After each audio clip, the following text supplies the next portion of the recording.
Horror stories in Hindi में आप सभी का स्वागत है। दोस्तों, अगर आप लोग इस चैनल पर नए हो तो इस चैनल को सब्सक्राइब कर लीजिए। जाकर हमारी दूसरी कहानियाँ ज़रूर देखें और सुनें। आप लोगों को बहुत मज़ा आएगा। साथ ही साथ डिस्क्रिप्शन बॉक्स में हमारा इंस्टाग्राम का लिंक है और ईमेल आईडी का लिंक है। अगर आप में से कोई हमें अपनी कहानियाँ भेजना चाहता है तो उस लिंक पर क्लिक करके भेज सकता है, या फिर व्हाट्सएप का भी नंबर हमने दे रखा है। आप लोग हमें व्हाट्सएप पर भी अपनी कहानियाँ भेज सकते हैं। चलिए अब शुरू करते हैं हमारी आज की कहानियाँ। दोस्तों, हमारी आज की एक कहानी अक्षत ने भेजी है। चलिए इनकी कहानी शुरू करते हैं। मेरा नाम अक्षत है। मैं एमपी भोपाल के पास में ही गिरी गांव का रहने वाला हूँ।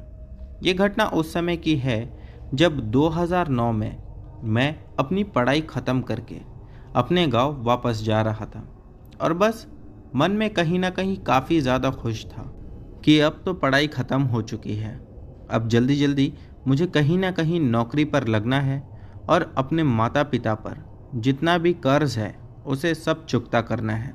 मैं उस कर्ज की बात कर रहा हूँ जो मेरे माता पिता ने लोगों से ले रखा था मुझे पढ़ाने के लिए। फिर मैं अपने गांव पहुंचा। गांव पहुंचने के बाद सभी लोगों से मिला। काफ़ी ज़्यादा सभी लोग खुश थे। 2 दिन हुआ नहीं था कि मेरे पिताजी पूछने लगे, अक्षत अभी काम का क्या है, तूने कहीं देखा है? जिस पर मैंने कहा कि पापा बहुत सारी जगह पर इंटरव्यूज़ तो देकर आया हूँ, कहीं ना कहीं से कॉल आ ही जाएगा। जिस पर पापा ने कहा कि ठीक है, देखते हैं कब तक तुझे नौकरी मिलती है। पता नहीं, उस समय पापा कुछ निराश लग रहे थे। शायद उन्हें ऐसा लग रहा था कि मुझे कहीं नौकरी नहीं मिलेगी। उसके बाद में पापा को ऐसा देखकर मैं एकदम से अंदर से टूट चुका था। मैंने उस समय तो कुछ नहीं कहा, बस चुपचाप वहीं पास में ही चटाई डालकर लेट गया। इसके बाद में शाम के 5 या 5:30 बजे के आसपास मेरे दोस्त आए थे मुझे बुलाने। मैं उनके साथ बाहर निकल गया। बातों बातों में मेरे एक दोस्त ने मुझसे कहा कि यार, अच्छा है तू शहर जाएगा अब काम करने के लिए, तो जिस भी शहर में जाएगा ना, हमें याद रखना और हमें भी वहाँ पर बुलाना, हमारे लिए भी कोई नौकरी देखना। मैं उन सभी लोगों की बातों को सिर्फ हाँ हाँ कहकर टाल रहा था। वैसे मेरे मन में कोई खोट नहीं था, लेकिन उस समय मेरा मूड ठीक नहीं था। ऐसे ही देखते देखते समय बीतता चला जा रहा था और मैं काफ़ी ज़्यादा परेशान था कि पता नहीं कब मुझे कहाँ से कॉल आएगी और मुझे जॉब के लिए जाना पड़ेगा। लेकिन फ़िलहाल तो कॉल ही नहीं आ रही थी और दिन प्रतिदिन मेरे माता पिता का चेहरा देख देख कर तो मुझे कुछ ज़्यादा अफसोस हो रहा था। फिर एक दिन मुझे एक दोस्त से ये बात पता चली कि एक कंपनी है जहाँ पर ओपन इंटरव्यू ले रहे हैं। मैं तुरंत अपने घर से निकल गया और वो जो कंपनी थी वो कर्नाटका की एक बहुत बड़ी और अच्छी कंपनी थी। जब मैं उस कंपनी में पहुंचा, जाकर इंटरव्यू दिया, तो वहाँ पर मैं सिलेक्ट नहीं हुआ। मुझे अपने सिलेक्ट नहीं होने का तो दुख था ही, लेकिन इससे भी ज़्यादा दुख इस बात का था कि मैं अब अपने घर वालों को ये बात कैसे बताऊंगा। इसीलिए मैंने घर वालों से झूठ कह दिया। मैंने कहा कि हाँ, नौकरी लग गई है, लेकिन शुरू में 6 महीना 1 साल मुझे एज अ इंटर्न काम करना पड़ेगा। जिस पर पापा का जवाब आया, कोई बात नहीं, वैसे ही काम कर ले। मैंने भी कह दिया ठीक है। उसके बाद मैं अपने लिए छोटी मोटी नौकरी ढूंढने लगा कि नौकरी करते करते इंटरव्यूज़ दूंगा और कहीं ना कहीं या फिर कभी ना कभी तो सिलेक्ट हो ही जाऊंगा। और दोस्तों, आप में से जो भी घर से दूर रहता होगा ये झूठ बोलकर कि मैं नौकरी पर हूँ, उन्हें पता होगा कि एक एक रुपये के लिए कितना परेशान होना पड़ता है। इसीलिए दिन में तो मैं छोटी मोटी नौकरी कर लेता था और रात में मैं नाइट ड्राइविंग के लिए बाहर कहीं पर भी जहाँ पर मुझे कंपनी भेजती थी निकल जाता था। एक बार की बात है कि मुझे एक कंपनी ने काफ़ी दूर वहाँ से भेजा था, लगभग 250-300 किलोमीटर दूर। जाने के समय तो मेरे साथ में 2 पैसेंजर थे, लेकिन लौटना मुझे खाली था। जब मैं उन लोगों के वहाँ पर पहुँचा तब कुछ रात के 1:30 बज चुके थे। मैं निकला था शाम के 6 बजे के आसपास और फिर मैं वहाँ से दोबारा लौटने लगा तो वही लोग यानी कि पैसेंजर मुझे मना करने लगे कि अभी मत निकलो, ये सही समय नहीं है। मैंने उनसे कहा सही समय नहीं है इसका मतलब? वो बोले नहीं, सुबह हो जाने दो फिर निकलना, क्योंकि अब रास्ता ठीक नहीं। मुझे उन लोगों की बात समझ में नहीं आई। मैंने कहा रास्ता तो अच्छा है, अभी तो हम आए हैं। वो लोग कहने लगे कि रास्ता ठीक नहीं का मतलब ये है, इस रास्ते पर लोगों ने आत्माओं को देखा है, उन्हें महसूस किया है, कई गाड़ियों के एक्सीडेंट हुए हैं। मुझे मन में बहुत ज़्यादा गुस्सा आ रहा था। भले ही मैं पढ़ा लिखा था, लेकिन इन सब बातों पर विश्वास ज़रूर करता था, क्योंकि मेरी परवरिश गांव में हुई थी। मैंने उन लोगों से कहा आप लोगों को ये सब बात पहले बताने क्यों नहीं हुआ? कंपनी ने तो मुझे मॉर्निंग में 10 बजे तक का टाइम दिया है, और 10 बजे गाड़ी छोड़ने के बाद, यानी कि कंपनी की गाड़ी कंपनी को देने के बाद मुझे अपने जॉब पर जाना होता है। आप लोगों को ये बात पहले बतानी चाहिए थी। वो लोग कहने लगे कि पहले बताने जैसी इसमें बात ही क्या थी, हमने कंपनी से गाड़ी बुक किया, अब क्या हम कंपनी को ये बताते कि हम जिस रास्ते पर जा रहे हैं वो भूतिया रास्ता है, कंपनी भी जानती होगी। मुझे उस समय कंपनी पर गुस्सा आ रहा था कि इन लोगों को मुझे यहाँ पर भेजना ही नहीं चाहिए था। लेकिन जहाँ तक के मुझे समझ में आया तो बात कुछ ऐसी होगी कि वही कंपनी ने पहले कोई दूसरे ड्राइवर्स को हायर की होगी। जब उन लोगों ने मना किया, उसके बाद उन्होंने मुझे भेज दिया। मैं मन ही मन सोच रहा था कि क्या करूं, और अगले दिन जहां पर मैं दिन में काम करता था उस जगह पर जाना बहुत ज़्यादा ज़रूरी था, क्योंकि मेरे मालिक ने मुझसे पहले ही कह रखा था कि ये एक हफ्ते में एक भी छुट्टी मत करना, क्योंकि वहाँ काम काफ़ी ज़्यादा था। इसीलिए मैं ना आओ देखा ना ताओ, भगवान का नाम लिया और वहाँ से निकल पड़ा। मैं मन ही मन सोच रहा था कि कब ये रास्ता पार हो जाए। उन लोगों ने 30 किलोमीटर तक के मुझे चेतावनी दी थी कि यहाँ से 30 किलोमीटर तक तुम्हें आत्माएं दिखने का या उन्हें महसूस हो जाने की संभावना होगी। मैं जैसा तैसा आगे बढ़ता जा रहा था। लगभग 10 या 12 किलोमीटर आगे बढ़ने के बाद मैंने रोड के बीचों बीच किसी को खड़ा देखा। मैं ब्रेक लगाता कि उससे पहले ही एकदम से वो गायब हो गया। 1 मिनट के लिए मानो जैसा गांव में मैं छलावा की कहानियां सुनता था, ऐसा लगा कि वो छलावा था, मेरे सामने आया और गायब हो गया। मुझे कहीं दिखाई नहीं दे रहा था। मैं गाड़ी को अब तेज गति से भगाने लगा। कुछ 5 मिनट के बाद ही बैक सीट पर मुझे आवाज़ आई। जब मैंने पीछे मुड़कर देखा तो पाया कि पीछे कोई बैठा हुआ है। वो था तो आदमी, लेकिन उसके सर के बाल इतने बड़े थे कि उसका चेहरा पूरा ढका हुआ था। उसके चेहरे को साफ तौर पर देख पाना मानो नामुमकिन था। मैंने एकदम से गाड़ी को ब्रेक लगाई और तुरंत पीछे मुड़कर दोबारा देखा। इस बार वहाँ कोई नहीं था। और फिर जब मैं गाड़ी चालू करके बस अभी चला ही था कि ऐसा लगा पीछे का दरवाज़ा कार का किसी ने खोलकर बंद कर दिया हो। मैं ये देखकर हैरान रह गया कि गाड़ी का दरवाज़ा खोलकर किसने बंद किया होगा, लेकिन फिर भी चुपचाप आगे बढ़ता रहा। कुछ ही दूर जाने के बाद मुझे एक छोटा सा ढाबा दिखाई दिया, जो कि शायद बंद होने पर ही था। मैं जब वहाँ पर जाकर रुका और मन में खुद से ये बातें करने लगा कि 30 किलोमीटर तक तो ये लोगों ने कहा था कि कहीं नहीं रुकना, आत्माएं हैं और चेतावनी दी थी, फिर ये ढाबा कैसे? जब मैं उस ढाबे पर पहुंचा तो उस ढाबे पर 2 ही लोग थे। मैं ढाबे के अंदर गया और जाकर उस आदमी से कहने लगा, अरे भाई साहब, कुछ मिल जाएगा खाने को? उसने मेरी ओर देखकर मुंडी हाँ में हिलाया। मैंने कहा कि यहाँ पर लोग कहते कि आत्माएं हैं, ये क्या सच बात है? वो मुझसे एकदम चुप रहने का इशारा करने लगा। मुझे तो समझ नहीं आया कि वो इतना डरा हुआ क्यों है, या क्या पता मैं ही उसे कोई भूत तो नहीं लग रहा। मैंने लेकिन इस पर उससे कुछ नहीं कहा। खाना मंगाया तो उसने 15 मिनट के बाद मुझे पराठे ला के दिए। मैं चुपचाप पराठे खाया और वहाँ से निकलने अब भी कहीं डर रहा था। तभी ही उस आदमी ने बिना कुछ बोले मेरे हाथ पर लाकर एक धागा बांध दिया। वो धागा पहनकर मैंने उससे कहा, ये क्या है? वो बोला, कुछ नहीं, बस ये तुम्हारी रक्षा करेगा। उसके बाद मैं गाड़ी में बैठकर वहाँ से आगे बढ़ा।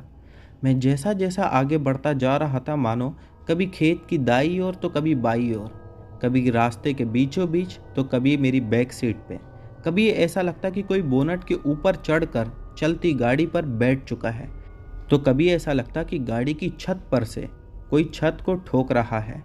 ये सब तो फिर भी कहीं ठीक था।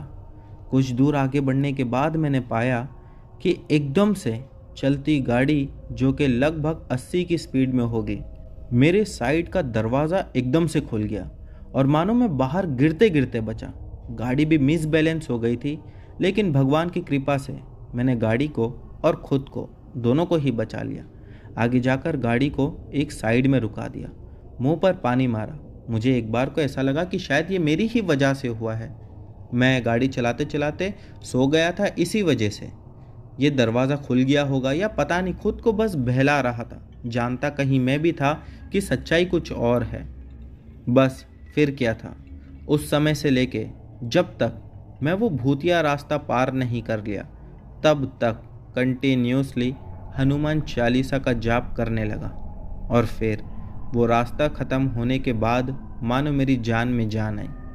उस दिन समझ में आया कि लोग जो बोलते हैं कि भूत प्रेत को देखा या उन्हें महसूस किया, उसका डर कितना ज़्यादा खतरनाक और दिल को डरा देने वाला होता है। तो दोस्तों, ये थी अक्षत जी की कहानी। बढ़ते हैं हमारी अगली कहानी की ओर। दोस्तों, हमारी अगली कहानी हमें सादिक भाई ने भेजी है। इन्होंने पहले भी हमारे चैनल के साथ कई सारी कहानियाँ शेयर कर रखी है।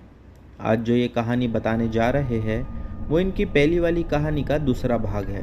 मैं आप लोगों को पहली कहानी शॉर्ट में बता देता हूँ। मेरे पापा एक ऑटो ड्राइवर थे और उन्हें एक तांत्रिक रोज़ाना रात के समय अपने साथ शमशान घाट लेकर जाता था। पता नहीं वो अंदर क्या करता, और उसके बाद दोबारा ऑटो में आकर बैठ जाता, फिर घर आने को कहता। अब इसके आगे की जो कहानी है वो मैं आप लोगों को बताता हूँ। उस रात को भी उस तांत्रिक ने पापा को फ़ोन किया और अपने घर पर बुलाया। उस तांत्रिक ने पापा को रात के कुछ 12 बजे के बाद अपने घर पर बुलाया था, और उस रात को भी पापा सही समय पर रात को 12 बजे तांत्रिक के घर पहुंच गए थे। वहां पर जाने के बाद तांत्रिक ने बताया इस बार उसे काला जादू करना है, इसीलिए इस बार किसी के घर पर जाने की ज़रूरत नहीं है और सीधा ही शमशान चलना है। फिर उस तांत्रिक ने कहा कि आपको डर नहीं लगे, इसीलिए मेरा एक आदमी भी आपके साथ रहेगा और मैं अकेला ही शमशान में जाऊंगा। इस पर पापा ने भी हाँ कर दी। फिर कुछ देर तांत्रिक के साथ उसके घर पर रहने के बाद ये सभी लोग वहाँ से निकल गए। वो आदमी भी आ गया था जो पापा के साथ वहाँ रुकने वाला था। इस बार उन्हें दूसरे शमशान जाना था जो वहाँ से कुछ 20 से 25 किलोमीटर की दूरी पर था। इसके बाद पापा ने दोनों को ऑटो में बिठाया और शमशान की तरफ चल दिए। रात को 1 बजे के पहले ही पापा उस शमशान पहुँच गए थे। वहाँ पर पहुँचने के बाद उस तांत्रिक ने पापा को और उस आदमी को कुछ बातें बताई जिनका उन्हें ध्यान रखना होगा। उसने बताया कि जिस शमशान में हम आए हैं वो शमशान जागृत है। इसका मतलब कि इस जगह पर रात में ही नहीं, दिन में भी प्रेत आत्माएं दिख जाती है। यहाँ पर रात होते ही प्रेत, पिशाच, चुड़ैल और बहुत सारी काली शक्तियों का वास शुरू हो जाता है। इसीलिए कुछ भी हो जाए, ऑटो से बाहर मत निकलना और किसी भी अनजान आदमी या औरत से बात मत करना, क्योंकि ये आत्माएं किसी का भी रूप धारण करके आपके पास आ सकती है। इसके अलावा शमशान के आसपास कोई भी जानवर दिखाई दे, जैसे बकरी, कुत्ता या बकरी का बच्चा, ये सभी से दूर रहना। फिर उस तांत्रिक ने अपने झोले में से कोई पाउडर जैसी चीज़ निकालकर दोनों के माथे पर लगा दी और कहा, कुछ भी हो जाए आप दोनों डरना मत और हिम्मत रखना। उसके बाद वो तांत्रिक शमशान के अंदर चला गया। फिर पापा ने बताया कि उस तांत्रिक के जाने के बाद उन्होंने अपने चारों तरफ देखा। चारों तरफ कुछ नज़र नहीं आ रहा था। जिस रोड पर शमशान था उस पर कुछ 3 या 4 ही रोड लाइट चालू थी और कुछ रोशनी हल्की सी नज़र आ रही थी। उसके अलावा चारों तरफ अंधेरा ही अंधेरा फैला हुआ था और उस अंधेरे में कोई भी चीज़ का दिख जाना ये नामुमकिन जैसा था। पापा ने बताया कि सड़क के अलावा दूर दूर तक कुछ नहीं दिखाई दे रहा था। वो इलाका बहुत ही वीरान नज़र आ रहा था। फिर पापा के साथ ऑटो में बैठे उस आदमी ने पापा को बताया कि वो पहले भी इस तरह रात को शमशान में जा चुका है। उसके लिए इस तरह शमशान के पास रुकना कोई नई बात नहीं थी। फिर कहा कि आपको कोई चिंता करने की ज़रूरत नहीं है, जब तक मैं आपके साथ हूँ आप सुरक्षित रहेंगे। उसने इसके बाद बताया कि जब तांत्रिक अपनी साधना शुरू करेगा उस समय यहाँ का नज़ारा देखने लायक होगा। फिर पापा ने उससे पूछा कि ऐसा क्या होगा, मुझे भी बताओ। इस पर उस आदमी ने कहा, एक बार जो भी आदमी ये चीज़ देख लेता है वो फिर कभी भी हमारे साथ आना पसंद नहीं करता। फिर उसने पापा को कहा कि अब तांत्रिक कुछ ही देर में पूजा शुरू करने वाला है, फिर आप देखना यहाँ पर क्या क्या दिखाई देगा। कुछ ही देर में शमशान के अंदर से उस तांत्रिक के मंत्र पढ़ने की आवाज़ आने लगी। सन्नाटा इतना था कि मानो वो आवाज़ गूंज कर आ रही थी। पापा ने बताया कि लगभग 1 घंटे तक तो कुछ नहीं हुआ। उसके बाद उस वीराने में अजीब सी हलचल शुरू होने लगी। पापा उस आदमी से बात कर ही रहे थे, तब अचानक उस आदमी ने चुप होने का इशारा किया। फिर उस वीराने में एक आवाज़ ने उन दोनों का ध्यान अपनी ओर आकर्षित किया। उन्होंने सुना कि बहुत दूर खेतों के अंदर से एक आवाज़ आ रही थी। वो आवाज़ कुछ ऐसी थी जैसे कोई आदमी बहुत बड़े हथौड़े से किसी बड़े पत्थर को तोड़ने की कोशिश कर रहा हो। पहले तो वो आवाज़ बहुत दूर से आ रही थी, फिर धीरे धीरे वो पत्थर तोड़ने की आवाज़ बहुत तेज़ हो गई थी। जो भी आदमी पत्थर तोड़ रहा था उसकी सांसों की भी आवाज़ साफ साफ सुनाई दे रही थी, लेकिन कोई भी नज़र नहीं आ रहा था। कुछ देर बाद में वो आवाज़ आना बंद हो गई। फिर कुछ देर बाद वो आवाज़ दोबारा से आने लगी। ऐसा लग रहा था कि कोई बहुत ताकतवर आदमी पूरी ताकत से हथौड़ा मार रहा है उस पत्थर पर। इस आवाज़ को सुनकर पापा को अब डर लगने लगा था। उनके मन में कई तरह के सवाल आ रहे थे, जैसे कोई इंसान है या फिर कोई जिन या फिर किसी प्रेत आत्मा की आवाज़ है। डर की कोई सीमा है ही नहीं। उस समय तो पापा मानो डर के मारे कांपने लगे, क्योंकि इससे पता चल रहा था कि वो प्रेत कितना गुस्से में है। इतना सब होने के बाद भी पापा शांत रहे और मन ही मन दुआ करने लगे कि वो प्रेत उनके पास नहीं आए। पापा ने और उस आदमी ने चारों तरफ देखा, लेकिन कोई भी नज़र नहीं आया। शमशान के चारों तरफ सिर्फ और सिर्फ गहरा काला अंधेरा ही नज़र आ रहा था, और इसके अलावा एक पंछी की आवाज़ तक नहीं आ रही थी। लेकिन वो आवाज़ अब भी सुनाई दे रही थी, जो कि पत्थर तोड़ने की थी। पापा ने बताया कि वो पत्थर और हथौड़े की बहुत ही डरावनी और दिल दहला देने वाली आवाज़ थी। अगर कोई कमज़ोर दिल का आदमी उसे सुन लेता तो वो आदमी दहशत से ही मर जाता। फिर ऑटो में बैठे उस आदमी ने फिर से पापा को इशारा किया कि आप डरो मत, मैं आपके साथ ही हूँ। कुछ देर बाद वो आवाज़ फिर से मानो शांत हो गई और फिर से चारों तरफ सन्नाटा छा गया। उस आवाज़ के बंद होते ही पापा ने राहत की सांस ली और उस आदमी से कुछ पूछने ही वाले थे कि उसने दोबारा इशारा किया कि कुछ भी बोलना नहीं है और ऐसे ही ऑटो में चुपचाप बैठे रहो। उसके कुछ समय के बाद उस वीराने को चीरती हुई एक और आवाज़ आई। इस बार वो आवाज़ नज़दीक से सुनाई दे रही थी। नज़दीक का मतलब है शमशान के पड़ोस वाली खेत से। उन्होंने सुना कि बहुत सारे लोग आपस में एक दूसरे से बातें कर रहे थे। ऐसा लग रहा था जैसे 15 या 20 आदमी और औरतें आपस में एक दूसरे से काफ़ी चीख चीख कर बात कर रहे हैं, लेकिन उनमें से कोई भी दिखाई नहीं दे रहा था। उनकी आवाज़ों से लग रहा था जैसे सभी लोग बहुत ही गुस्से में हैं। इसके अलावा पापा ने एक और बात बताई। उन्होंने बताया कि वो लोग किसी दूसरी भाषा में बात कर रहे थे, जिसे समझ पाना बिल्कुल नामुमकिन था। उनकी भाषा भी बहुत अजीब थी। पापा ने बताया कि उस समय उनकी हालत इतनी ख़राब हो गई थी जैसे कि मानो उनके सामने मौत आकर खड़ी हो गई हो। इससे डरावनी बात और क्या हो सकती थी। उसके बाद वो आवाज़ें धीरे धीरे ऑटो की तरफ बढ़ने लगी और कुछ ही समय बाद वो सभी अदृश्य प्रेत आत्माएं ऑटो से लगभग 10 फीट दूर तक आ गई थी। उनकी आवाज़ों से ही ये बात पता चल रही थी कि उनमें से एक अदृश्य प्रेत ऑटो के पास आ गया।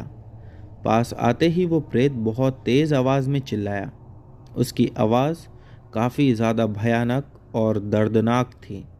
इतने नज़दीक से उस प्रेत की आवाज़ सुनकर पापा के साथ ऑटो में बैठा हुआ वो आदमी भी डर गया था।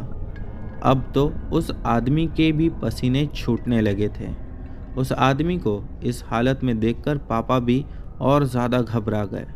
फिर उस आदमी ने कुछ मंत्र पढ़ना शुरू कर दिया और अपनी जेब से एक प्लास्टिक की थैली निकाली जिसमें थोड़ा सा पाउडर था। वो निकाला और उस आवाज़ की तरफ फेंक दिया। पाउडर फेंकते ही वो अदृश्य प्रेत तड़पने लगा और चिल्लाते हुए खेत के अंदर भाग गया। वैसे तो वो प्रेत दिखाई नहीं दे रहा था, लेकिन उसकी आवाज़ से ये बिल्कुल साफ पता चल रहा था कि वो प्रेत खेत में भाग चुका है। उसके बाद सभी प्रेतों की आवाज़ें आना अपने आप एकदम से बंद हो गई। फिर उस आदमी ने पापा को बोला कि यहाँ पर इतनी आत्माएं हैं जिसका कोई भी अंदाज़ा तक नहीं लगा सकता है। ये सभी आत्माएं बहुत ही भयानक और ख़तरनाक है। किसी भी इंसान की जान लेने में संकोच नहीं करेगी।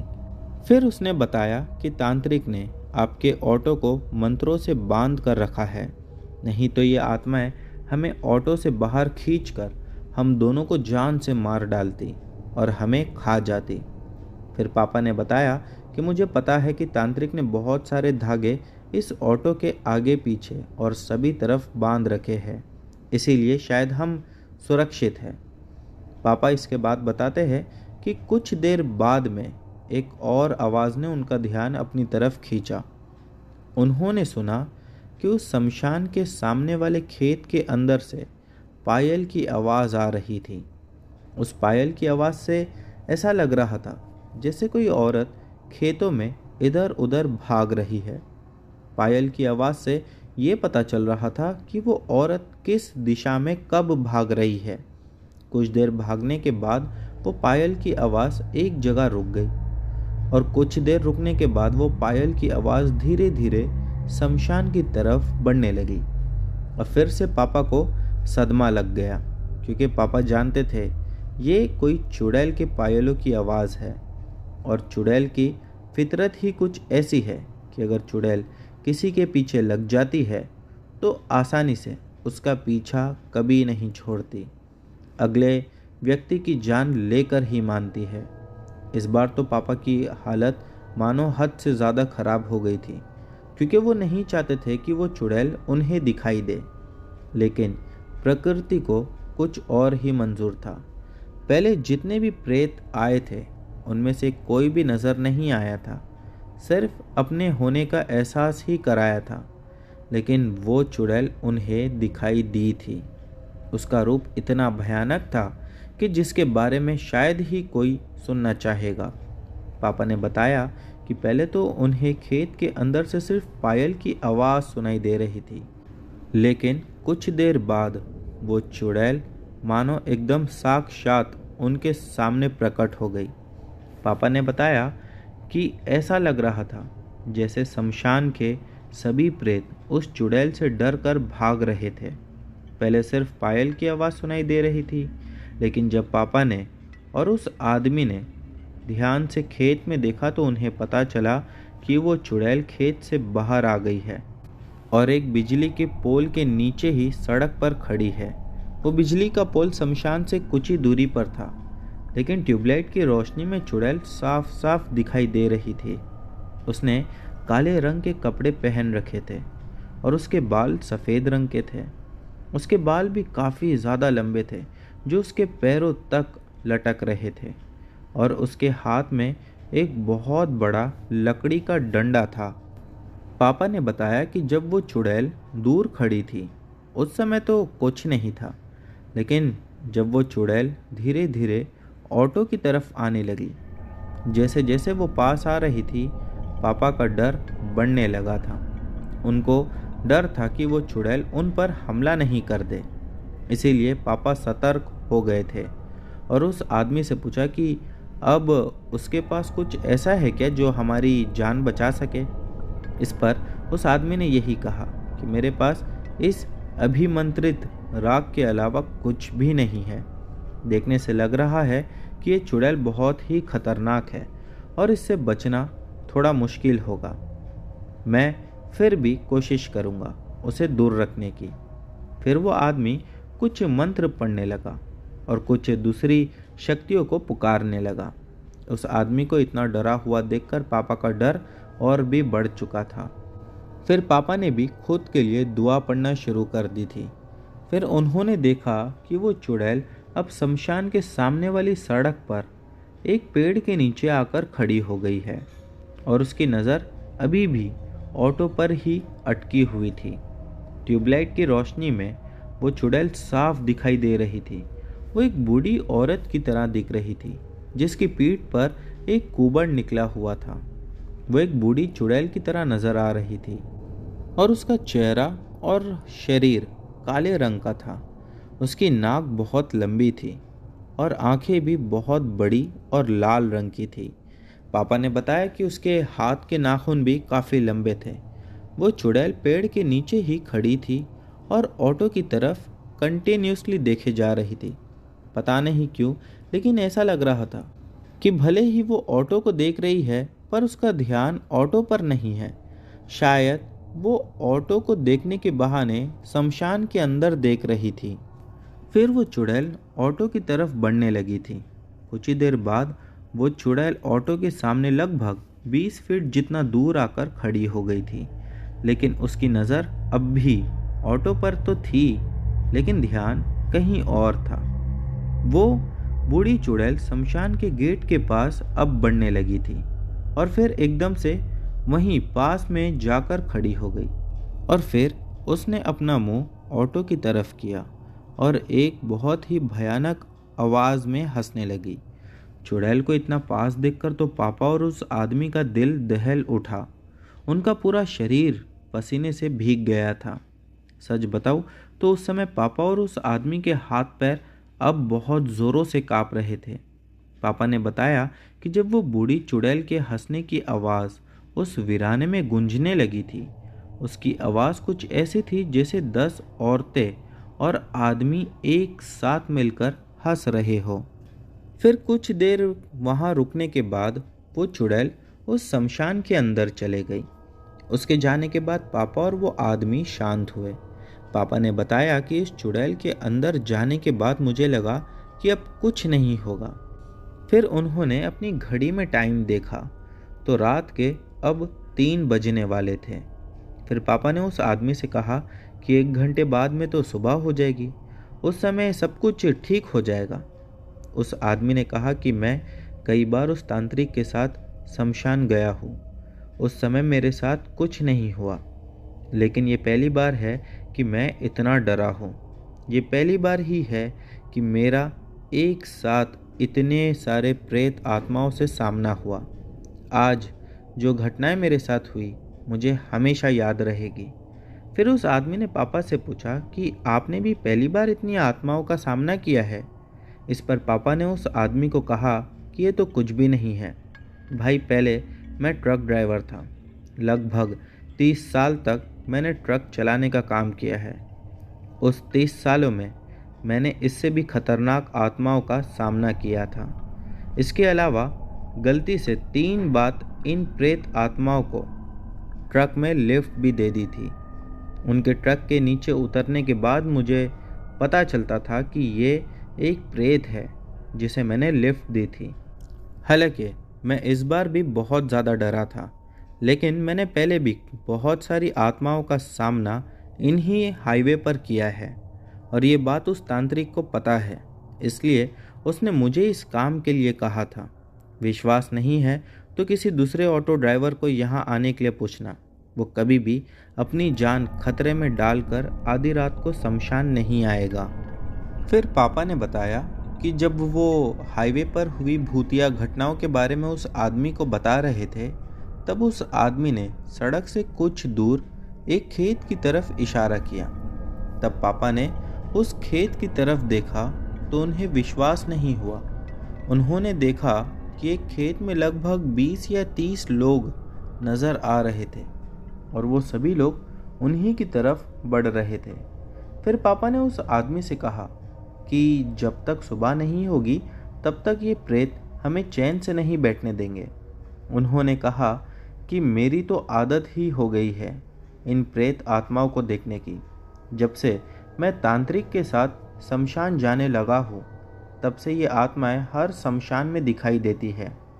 कोई बात नहीं, इन्हें भी देख लेंगे। वैसे भी ये आत्माएं ऑटो के पास नहीं आ सकती है, इसीलिए हमें डरना क्यों है। अब देखते हैं कि ये आत्माएं अब क्या करना चाहती है। फिर उस आदमी ने भी कहा, सही कहा आपने, जब तक हम ऑटो के अंदर है हमें डरने की ज़रूरत नहीं है।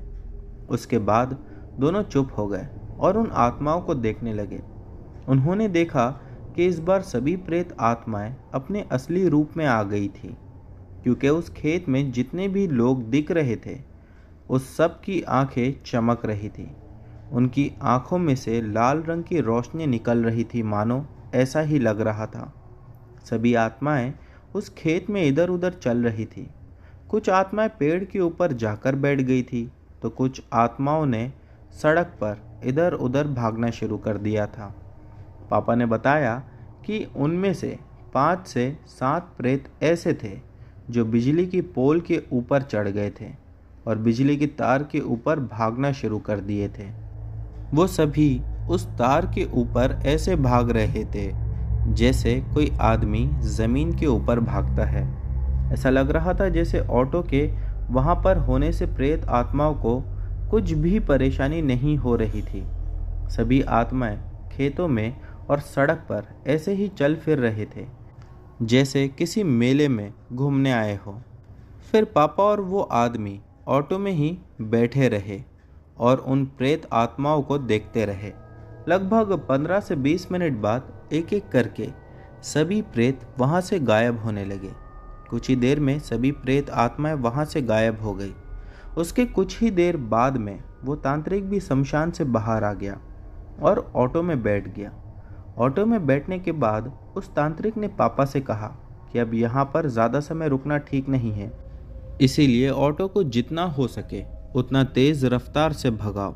इतना कहते ही पापा ने ऑटो स्टार्ट किया और तेज़ी से सड़क पर भगा दिए। जब ऑटो वहाँ से रवाना हुआ उस तांत्रिक ने कहा कि रास्ते में कोई भी बातें मत करना और आसपास के खेतों में मत देखना, अपनी नज़र सड़क पर ही बनाए रखना। फिर पापा ने भी ऐसा ही किया। पापा ने बताया कि तांत्रिक के मना करने के बाद भी पापा ने एक बार सड़क के पास वाले खेत में अपनी नज़र डाली। उन्होंने देखा कि एक कुत्ते जैसा दिखने वाला बड़ा सा जानवर ऑटो के साथ ही भाग रहा था। वो जानवर आधा कुत्ता और आधा इंसान लग रहा था। इस पर तांत्रिक ने पापा से कहा कि अपनी नज़रें सामने रखो, और पता नहीं क्यों तांत्रिक को कैसे पता चल गया, लेकिन जब उसने पापा से ये बात कही तब वो काफ़ी गुस्से में लग रहा था। मैंने पहले ही मना किया था बाहर देखने के लिए। फिर पापा ने ऑटो की स्पीड बढ़ा दी और तेज़ी से तांत्रिक के घर की तरफ बढ़ने लगे। लगभग आधा घंटा चलने के बाद पापा उस तांत्रिक के घर पहुंच गए थे। वहां पर जाकर पापा ने टाइम देखा तो कुछ 4:15 हो रहा था। घर में जाते ही तांत्रिक ने उस आदमी को चाय बनाने को कहा। जब वो आदमी चाय लेकर आया तब तांत्रिक ने उस आदमी को भी पास में ही बैठा दिया और दोनों ने कहा कि खतरा भी टला नहीं है, इसलिए जब तक सुबह का सूरज नहीं निकल जाता तब तक आप यहीं पर रुकिए। इस पर पापा ने पूछा कि आप किस खतरे के बारे में बात कर रहे हो।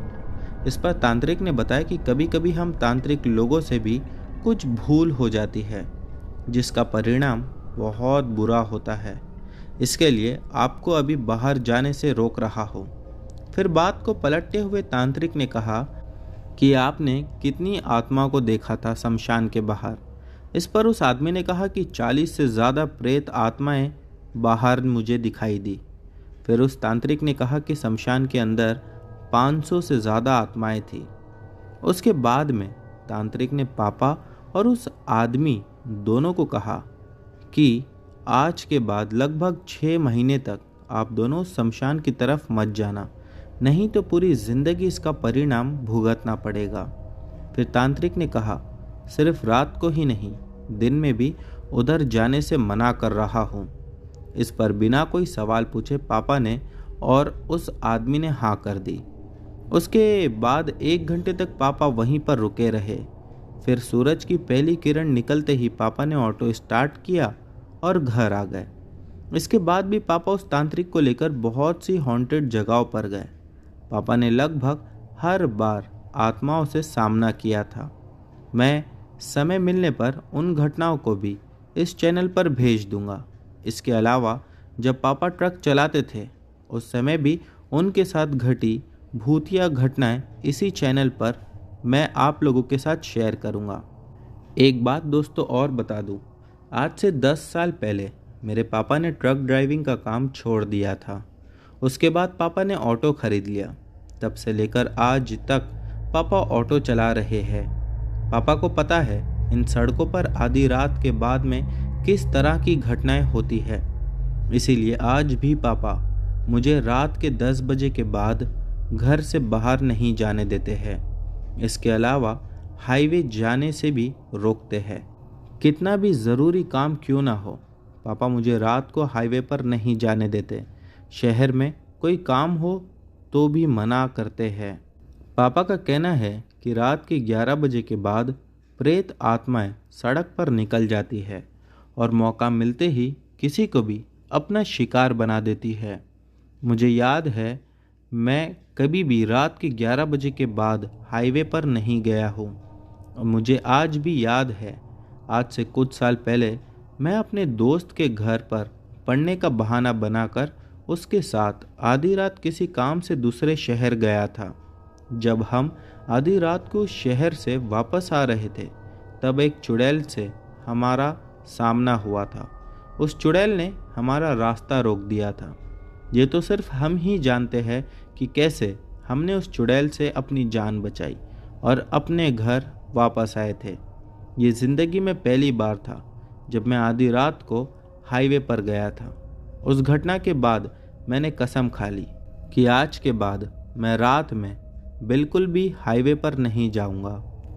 और उसके बाद में मैं आज तक हाईवे पर नहीं गया। उस घटना के बाद मुझे पता चला कि क्यों मेरे पापा आधी रात को मुझे हाईवे पर जाने से रोकते थे। उस चुड़ैल की घटना भी समय मिलने पर इसी चैनल के माध्यम से आप सभी लोगों के साथ शेयर करूंगा।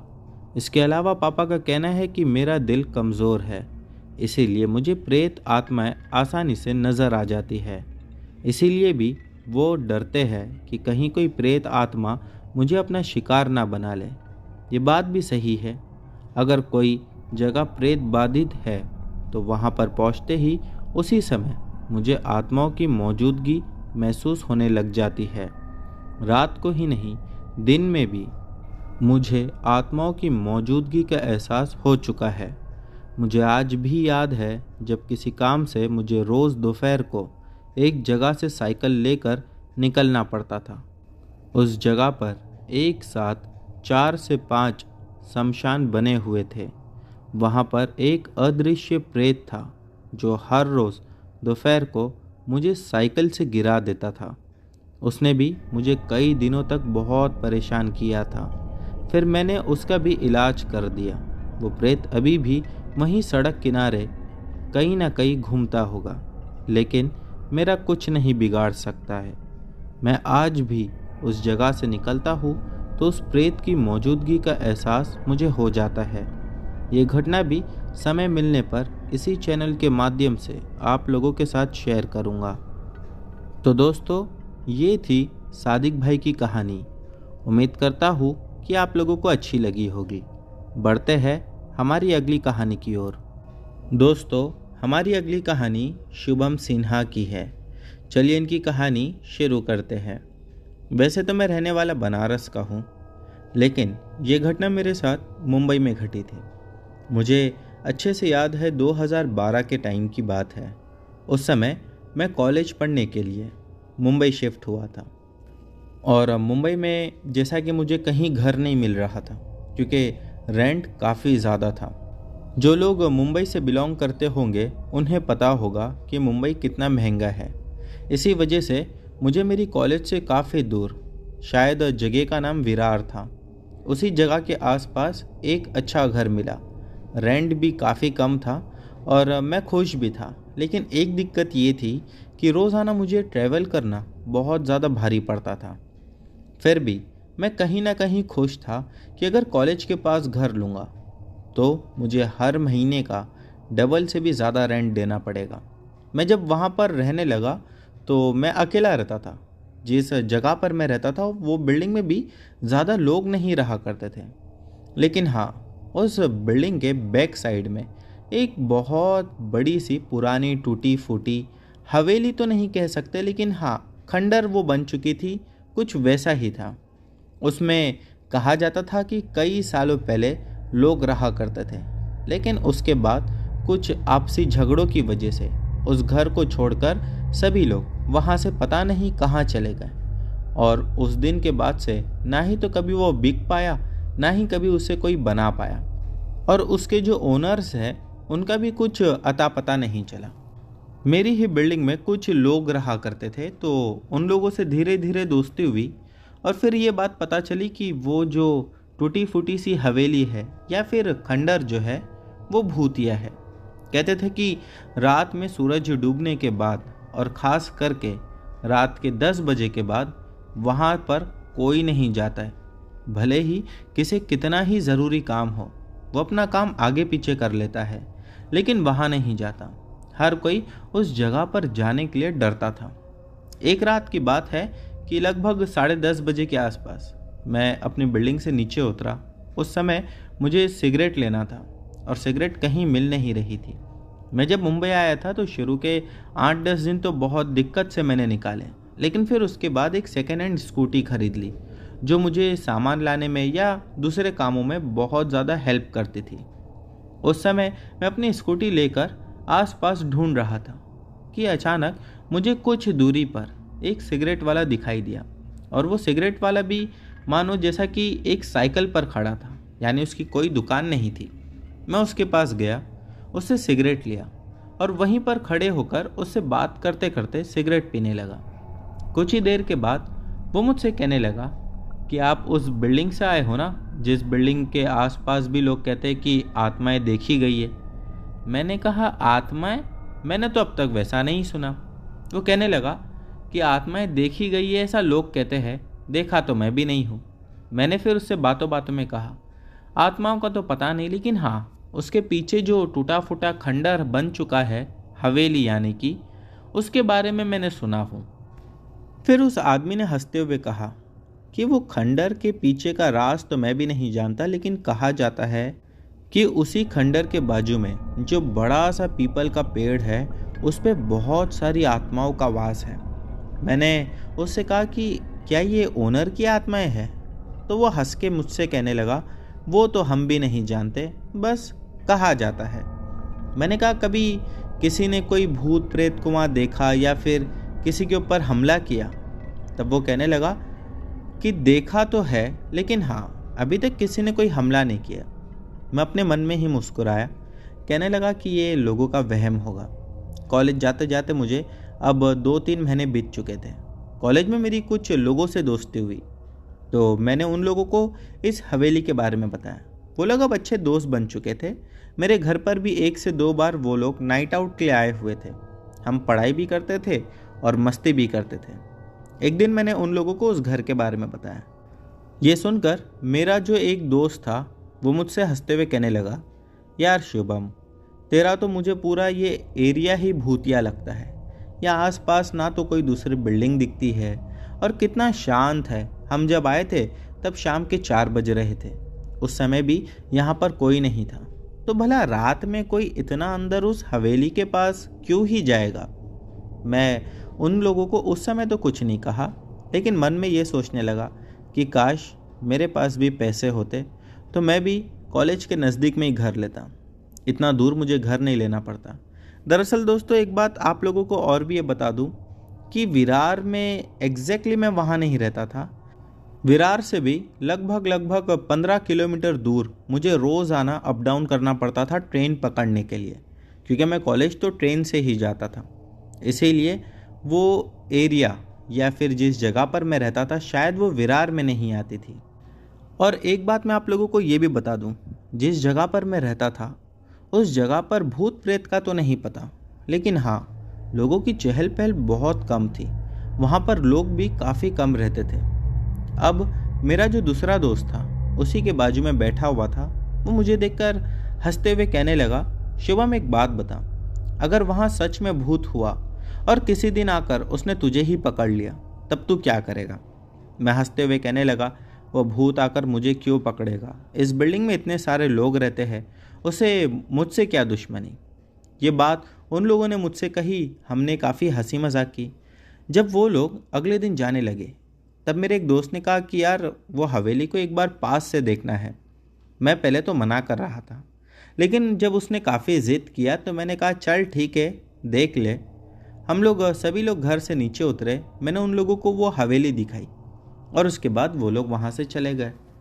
फिर अगले दिन यानी कि मंडे के दिन जब मैं कॉलेज पहुँचा तो मेरा वही दोस्त जो हवेली देखने के लिए ज़िद कर रहा था वो कहने लगा कि शुभम हो सकता है वहाँ पर सच में कोई आत्मा हो।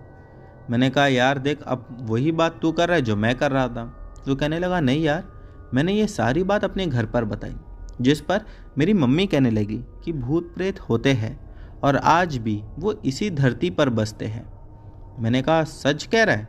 वो कहने लगा कि उसकी मम्मी ने उससे कहा कुछ हवेली या कुछ घर ऐसे होते हैं जो देखे तो बहुत कुछ होते हैं, लेकिन वो किसी से कुछ कह नहीं पाते। बहुत सारे रहस्यमय उनमें दबे होते हैं।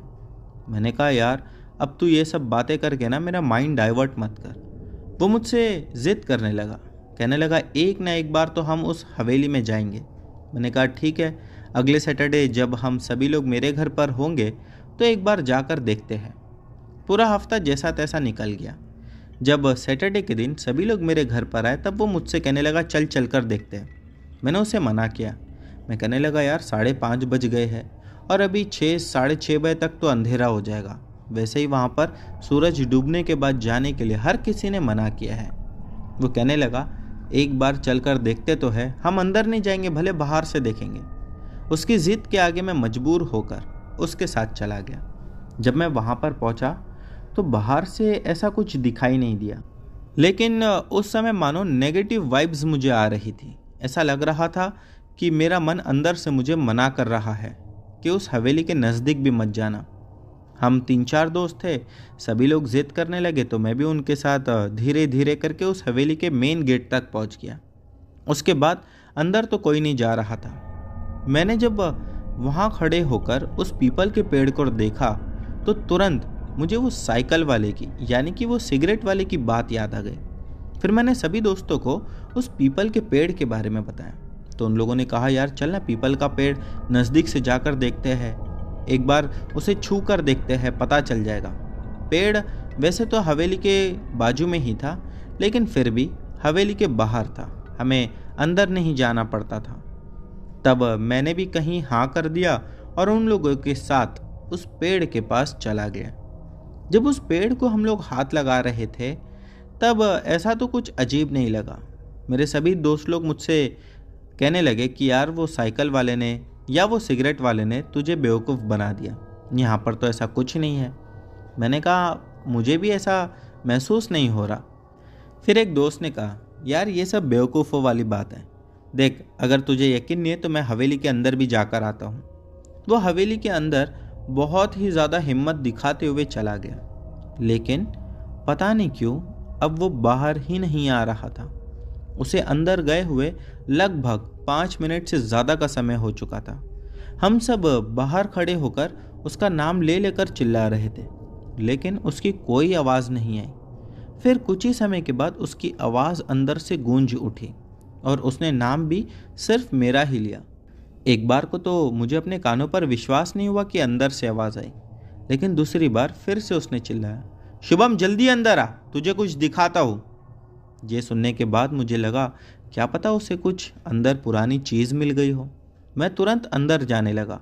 तभी मेरे दोस्तों ने मेरा हाथ पकड़ लिया, कहने लगे रुक जा, हम सब एक साथ जाएंगे। और अब सूरज भी पूरी तरह से डूब चुका था, समय बीत चुका था। जब हम सभी लोग अंदर गए तो अंदर जाने के बाद हर जगह सिर्फ और सिर्फ गहरा काला अंधेरा था। हमें अंदर कुछ दिखाई नहीं दे रहा था, लेकिन जहाँ से वो आवाज़ आ रही थी मेरे दोस्त की, उसी आवाज़ का पीछा करते करते हम एक अजीब से कमरे के अंदर चले गए। जब उस कमरे का दरवाज़ा खोला तो बहुत ही ज़्यादा ताकत लगानी पड़ी। शायद इतने सालों से वो कमरा बंद था, इसी वजह से एकदम से जाम हो चुका था। हम जब सभी लोग अंदर गए तो अंदर हमने हमारे दोस्त को देखा कि उसके शरीर में से खून निकल रहा था और वो ज़ोर ज़ोर से सांस ले रहा था, मानो उसे सांस लेने में दिक्कत हो रही हो। ये देखकर हम बहुत ज़्यादा घबरा गए और बस वो एक ही बात बार बार बोल रहा था।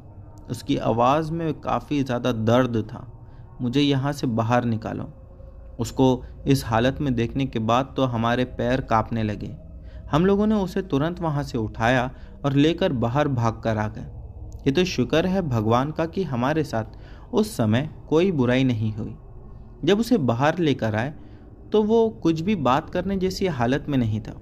उसे तुरंत हॉस्पिटल में ले जाया गया। लगभग 8 दिन लगे उसे पहले से थोड़ा सा रिकवर होने। उसके बाद उसने मुझे एक बात बताई। वो कहने लगा कि जो लोग तुझे ये बात कहते थे कि उस हवेली में भूत है या वो भूतिया हवेली है, वो बिल्कुल सच कहते थे। वहाँ पर कभी नहीं जाना। मैंने कहा वो सब तो ठीक है, लेकिन तेरे साथ हुआ क्या? उसने सिर्फ एक बात बताई कि जब मैं अंदर गया तो मैंने सामने ही एक औरत को देखा। वो बैठी हुई मुझे घूर रही थी। मैं उसके पास से भागता या पीछे होता, उससे पहले ही 1 सेकंड में उसने मुझ पर झपाटा मारा और उसके बाद मेरी आंखों के सामने सिर्फ और सिर्फ अंधेरा छाने लगा। बस मैंने कुछ चीज़ें महसूस किया कि कोई मुझे ज़ोर ज़ोर से मार रहा है, अपने लंबे लंबे नाखून चुबा रहा है, और वो नाखून भी इतनी ताकत से चुबा रहा था कि मानो मेरी चमड़ी फट कर खून निकलने लगा। कई कई जगह से तो चमड़ी फटकर गोश्त भी बाहर आ चुका था। यही नहीं, मैंने ये भी महसूस किया कि कोई मुझे घसीटता हुआ अंदर की ओर ले जा रहा था।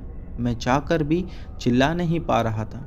फिर मुझे ऐसा महसूस होने लगा कि किसी ने मेरी टांग पकड़कर हवा में उठा ली है और एक दीवार से दूसरी दीवार पर मुझे गेंद की तरह मार रहा है। इसके बाद मुझे चक्कर आ गई, मैं बेहोश होकर वहीं गिर गया। फिर जब तुम लोग आए तब मुझे पता नहीं कैसे अपने आप होश आ गया और इसीलिए मैंने तुम लोगों से कहा कि अभी के अभी यहाँ से बाहर निकलो। दोस्तों, लगभग मेरे दोस्त को ठीक होने में 3-3.5 महीने लगे, लेकिन उसके बाद उस हवेली के पास जाना तो बहुत दूर की बात है। वो मुझसे मिलने के लिए मेरे घर पर कभी नहीं आया और कुछ 6 महीने मुझे लगे। फिर मैं भी उस घर को छोड़कर वहाँ से मेरे कॉलेज के पास शिफ्ट हो गया। तो दोस्तों, ये थी शुभम सिन्हा की कहानी। बढ़ते हैं हमारी अगली कहानी की ओर। दोस्तों, हमारी अगली कहानी शानू ने भेजी है। चलिए इनकी कहानी शुरू करते हैं। मेरा नाम शानू है। मैं अपने साथ घटी एक घटना बताने जा रहा हूँ। ये 2009 की बात है, जब हम काम के लिए 4 दोस्त बेंगलोर गए थे। मैं और मेरे 3 दोस्त, जिनका नाम गुलाब, विकी, चांद और मेरा नाम शानू है। हम लोग इलेक्ट्रिक का काम करते थे। हम जो कॉन्ट्रैक्टर के पास काम करते थे उसने ही हम लोगों को रहने के लिए वहाँ पर एक रूम भी दिया था। बेंगलोर के नगवारा में जो हमारा कमरा था, हमें वहीं पर रुकना था। जब शुरू में हम लोग वहाँ रहने लगे तो हमें कुछ पता नहीं चला। कुछ दिन बिताने के बाद मेरा जो एक दोस्त था जिसका नाम था विकी, उसने मार्केट से कुछ तस्वीर लाया जिसमें दुआ लिखी हुई थी और लाकर हमारे रूम में लगा दिया। उसी दिन के बाद से रूम में अजीब अजीब सी हरकतें होने लगी। जिस दोस्त ने तस्वीर लाया था उसके साथ तो कुछ और भी ज़्यादा बुरा जैसा होता था। एक दिन मैं उसके बगल में सो रहा था। मैंने देखा कि उसके पैर वाला जो हिस्सा था वो ज़मीन से ऊपर हवा में लटका हुआ था।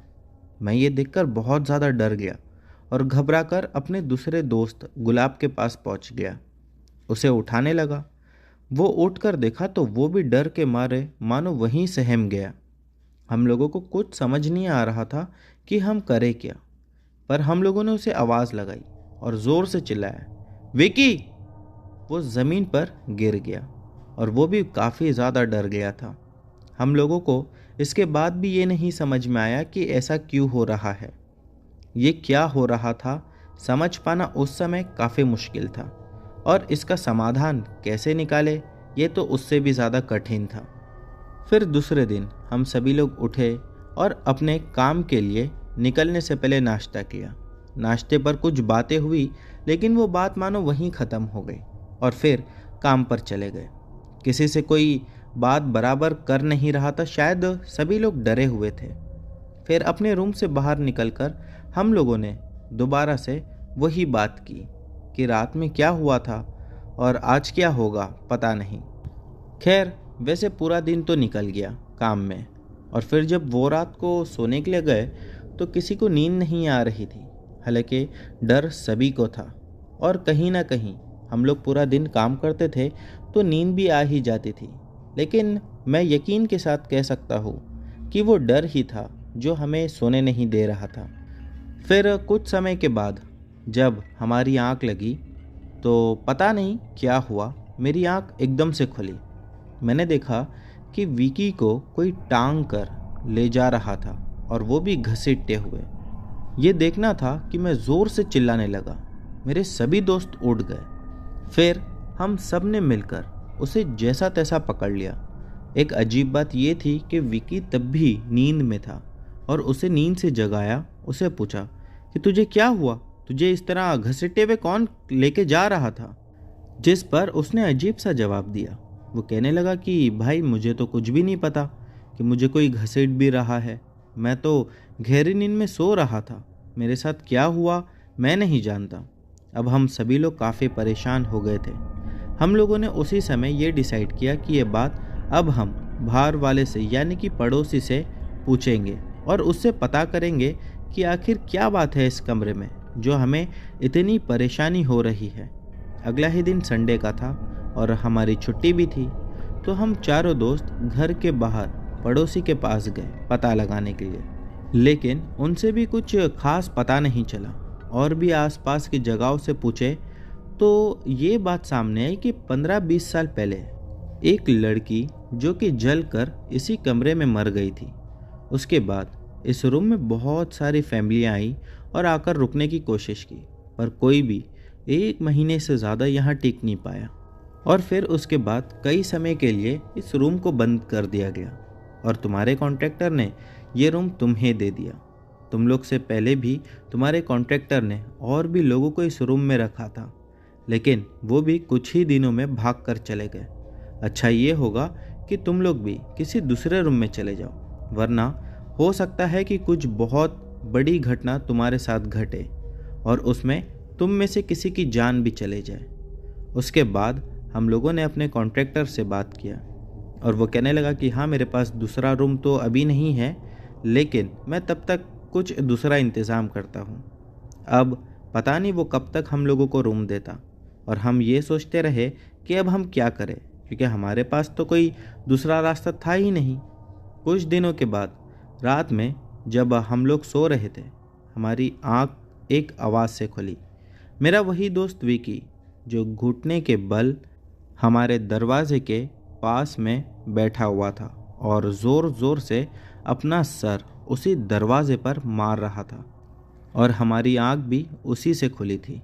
हमें उठने में शायद समय लग गया था, इसीलिए उसके सर से काफ़ी ज़्यादा खून बह रहा था। हम तीनों के तो होश उड़ गए। उसे पकड़ा तो पहले तो वो होश में ही नहीं आया, लेकिन पूरी ताकत लगाकर हम लोगों ने उसे उस दरवाजे से पीछे हटाया, और पता नहीं क्यों वो बहुत ज़ोर ज़ोर से चिल्ला रहा था। हम लोग जल्दी से उसे उठाकर कपड़े से बांधकर उसके सर को, ताकि और खून ना निकले, वहाँ से निकल गए और उसे डॉक्टर के पास लेकर चले गए। फिर उसी समय हम सभी लोगों ने ये डिसाइड कर लिया था कि अब डॉक्टर के पास से वापस घर नहीं जाना है, बल्कि अब बेंगलोर में 1 मिनट नहीं रुकेंगे। और फिर हम सभी लोग वहाँ से निकलकर अपने घर पर आ गए। तो दोस्तों, ये थी शानू जी की कहानी। उम्मीद करता हूँ कि आज की सभी कहानियाँ आप लोगों को पसंद आई होगी। दोस्तों, इनमें से जो भी कहानी आप लोगों को अच्छी लगी हो, उसके बारे में नीचे कमेंट सेक्शन में लिखना मत भूलना। चैनल पर नए हो तो बिना सब्सक्राइब किए मत जाना। मिलते हैं हमारी अगली वीडियो में।